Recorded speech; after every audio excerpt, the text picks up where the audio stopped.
16 de janeiro de 2025.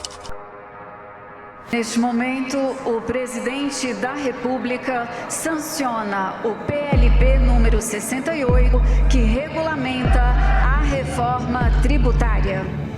O presidente Lula acaba de aprovar a lei que regulamenta a reforma tributária. Na prática, isso significa que oficialmente teremos a maior alteração constitucional desde o regime militar. Um projeto discutido desde a década de 1990. Interesses e disputas de poder nunca permitiram um acordo sobre como dividir a arrecadação. Os anos se passaram e a pressão da crise fiscal, o cansaço da guerra tributária entre estados e uma articulação inédita no Congresso abriram caminhos para que em 15 de dezembro de 2023 o projeto fosse finalmente aprovado pela Câmara e pelo Senado. Hoje será lembrado não apenas como um marco histórico, mas também como um ponto de virada, um divisor de águas. É aqui que mudamos a trajetória do Brasil. Esse dia representa o início de um novo país rumo ao progresso. Um marco histórico que promete transformar a forma como os brasileiros consomem, trabalham e pagam seus impostos. Atualmente, o sistema tributário brasileiro é tão complexo que afasta muitas pessoas a buscar informações. E é justamente por isso que produzimos esse conteúdo, para que você entenda de forma simples e direta as mudanças que estão por vir. Afinal, o brasileiro é um povo profundamente impactado pelos tributos. Os brasileiros terão que trabalhar até amanhã, final de maio, 29 de maio, só para pagar impostos em 2025. Segundo o Instituto Brasileiro de Planejamento e Tributação, dos 365 dias do ano, a população vai trabalhar 149 dias apenas para o governo. E esse peso diário explica por que a reforma não é apenas um debate político, e sim uma questão que afeta diariamente a vida de todos. Mas o que fez o Brasil chegar ao limite e precisar mudar o sistema de impostos? O que vai mudar na prática e como isso afetará o seu bolso? E quem realmente está ganhando com as promessas de simplificação?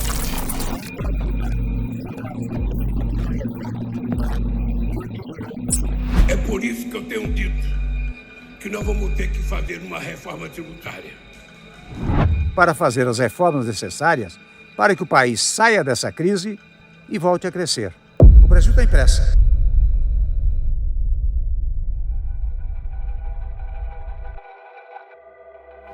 Mais de 2,7 trilhões de reais. Esse foi o valor arrecadado em tributos no Brasil até setembro de 2025. Se todo esse dinheiro fosse aplicado em uma poupança, renderia mais de 375 mil reais por minuto. E por mais impressionante que seja esse valor, os números não param por aí. Eles crescem ano após ano. Mas para ter uma noção, entre 2023 e 2024, o aumento da arrecadação foi de cerca de 18,4%. E apesar desse montante, a previsão é de que nos próximos 2 anos, o Brasil fique sem recursos para investimentos e até para muitos serviços públicos. Ou seja, o Estado brasileiro faz vocês, nós todos, trabalharem 5 meses por ano para pagar imposto, presta um serviço público de péssima qualidade.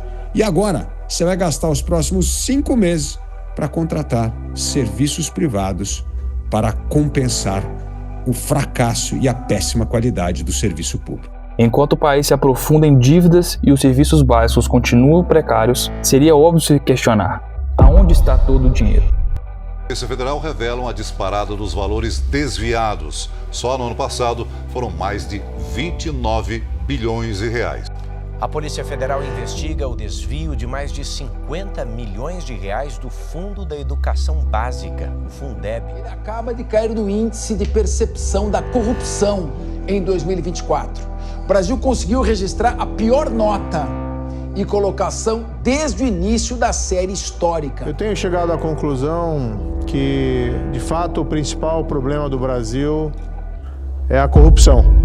A corrupção, sem dúvida, é um dos grandes problemas da nossa economia, mas ela não entra nessa discussão de reforma tributária. O foco é em outros obstáculos que sempre complicaram o cenário. Um deles é a própria forma como os impostos são cobrados. O Brasil convive há décadas com o sistema de impostos mais complexo do mundo. São centenas de tributos distribuídos no âmbito federal, estadual e municipal, cada um com regra própria, alíquota específica e obrigações acessórias distintas. São regras que se acumulam a ponto de gerar, em média, 2,3 novas normas tributárias por hora. Para acompanhar isso, empresas levam cerca de 1.500 horas apenas para lidar com obrigações fiscais. Isso inclui entender normas, preencher documentos e acompanhar mudanças legais. Essa burocracia excessiva dificulta empreender e leva muitos pequenos e médios negócios até a falência. E não é só isso. O cenário de incerteza econômica e fiscal que se criou acende um alerta para a fragilidade do país e afasta investidores. O Brasil registra a maior fuga de dólares da série histórica agora em 2025. De acordo com o Banco Central, só no primeiro trimestre deste ano, o país apresentou uma evasão de 15,8 bilhões de dólares. E diante de um sistema complexo e oneroso, muitos que ainda resistem acabam buscando brechas para escapar das regras. Conselho meu, e eu faço. Eu sonego tudo que for possível.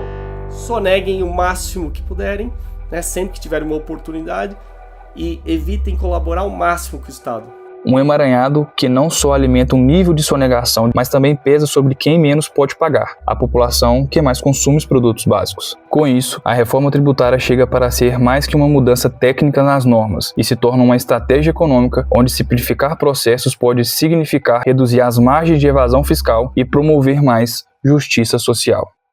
Nós vamos continuar fazendo justiça social. Pode gritar, pode falar, vai chegar o momento de debater, mas nós temos que fazer justiça no Brasil.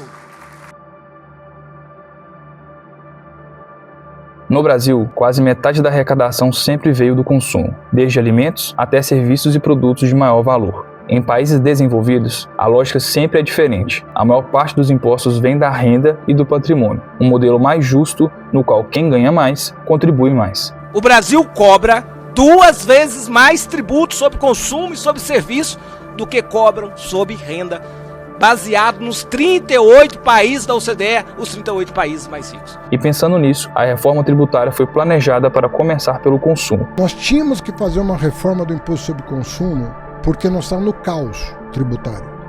Eu vou te dar um dado oficial do Banco Mundial. O Banco Mundial avaliou 190 sistemas tributários. O nosso estava entre os 10 piores, estava em 184. Nível de complexidade. De 190. De transparência, né? Complexidade, custo, tudo. É um dos piores do mundo.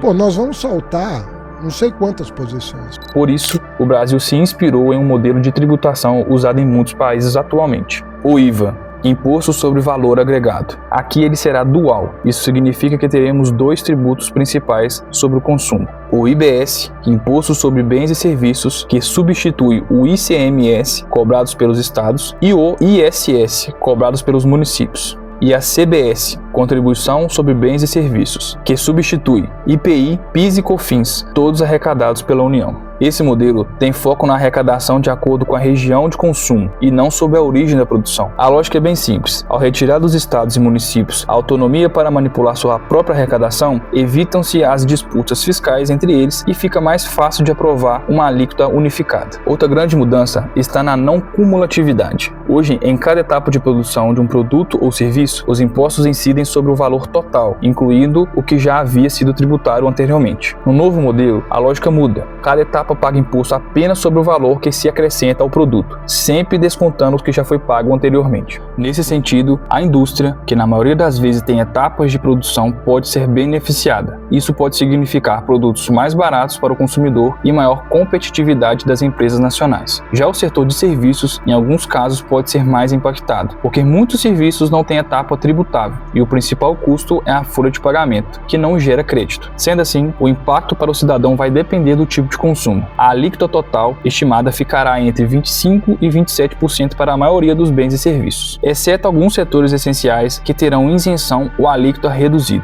Na educação, por exemplo, escolas, cursos e até materiais de estudo devem ficar mais acessíveis. Na saúde, serviços básicos e medicamentos essenciais como consultas, vacinas, insulinas e tratamentos importantes poderão até ser isentos de tributos. No transporte público, como ônibus e metrôs, a expectativa é de preços mais baixos, ajudando a reduzir o gasto diário de quem precisa se deslocar para trabalhar ou estudar. E claro, na cesta básica, itens como arroz, feijão, leite, pão e até carne terão alíquotas zeradas, aliviando diretamente o orçamento das famílias. Além disso, famílias de baixa renda terão direito a cashback tributário, uma devolução parcial dos impostos pagos aos itens essenciais, como energia elétrica, água e gás de cozinha. Por outro lado, produtos considerados nocivos à saúde ou ao meio ambiente, como cigarro, bebida alcoólica, refrigerante e até apostas online, como as bets, terão uma cobrança extra, o chamado imposto pecado. O percentual ainda está em discussão no Congresso, mas a ideia é simples: desestimular o consumo desses itens e, ao mesmo tempo, aumentar a arrecadação para compensar seus impactos sociais e ambientais.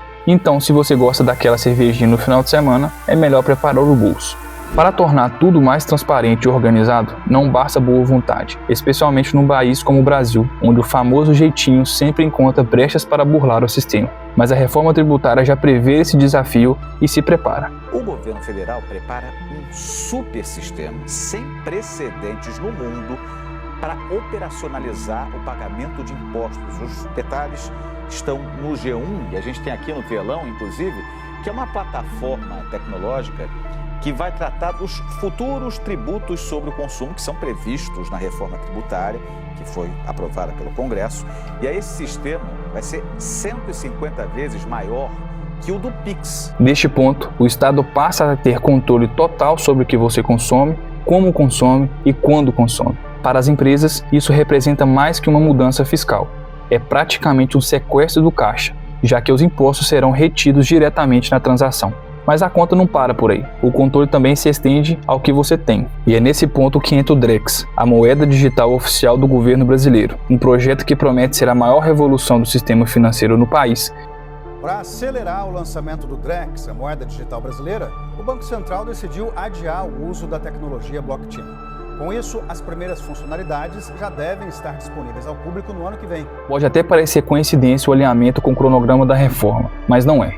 Um sistema financeiro 100% digital é a peça que faltava para consolidar um novo modelo de arrecadação. A implementação do Drex permitirá um controle mais rigoroso sobre a arrecadação tributária, combatendo de forma eficaz a sonegação fiscal. Através da rastreabilidade digital, seremos capazes de monitorar transações com maior precisão, assegurando que todos os recursos devidos ao erário público sejam devidamente recolhidos. Isso não só fortalece nossas finanças públicas, mas também garante que a carga tributária seja distribuída de maneira mais equitativa entre todos os contribuintes. A partir de 2026 começam os testes, que ganham força prática em 2027 e deve ser completamente implementada até 2033. Até lá, o debate sobre quem ganha, quem perde e quem paga essa conta está apenas começando. Não acho que quem ganhar ou quem perder, nem quem ganhar nem perder, vai ganhar ou perder. Vai todo mundo perder.